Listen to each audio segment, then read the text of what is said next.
पाप की कमाई। बात काफी पुरानी है। बासमती चावल बेचने वाले एक सेठ की स्टेशन मास्टर से साठगांठ हो गई।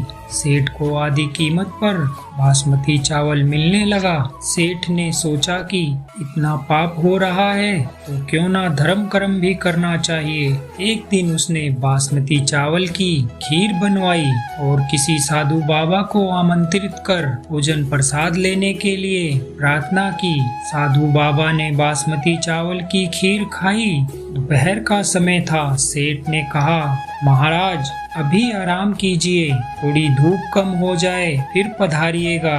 साधु बाबा ने बात स्वीकार कर ली।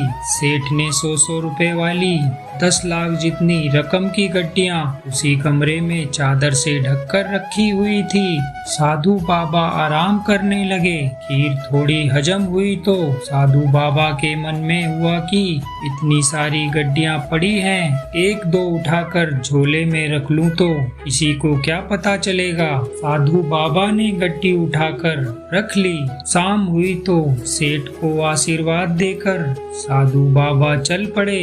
सेठ दूसरे दिन रुपए गिनने बैठा तो 10,000 रुपए कम निकले।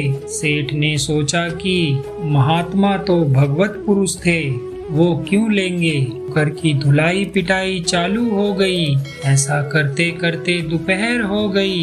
इतने में सामने से साधु बाबा आ पहुँचे तथा अपने झोले में से गड्डी निकालकर सेठ को देते हुए बोले, नौकरों को मत पीटना, गड्डी में ले गया था। सेठ ने कहा, महाराज आप क्यों लेंगे। जब यहाँ नौकरों से पूछताछ शुरू हुई तब कोई भय के मारे आपको दे गया होगा और आप नौकरों को बचाने के उद्देश्य से ही वापस करने आए हैं, क्योंकि साधु तो दयालु होते हैं। साधु, ये दयालुता नहीं है, मैं सच में तुम्हारी गड्डी चुरा कर ले गया था। साधु ने कहा, सेठ तुम सच बताओ कि तुमने कल खीर किसकी और किस लिए बनाई थी। सेठ ने सारी बात बता दी कि स्टेशन मास्टर से चोरी का चावल खरीदता हूँ, उसी चावल की खीर भी बनाई थी। साधु बाबा बोले, चोरी के चावल की खीर थी, इसीलिए उसने मेरे मन में भी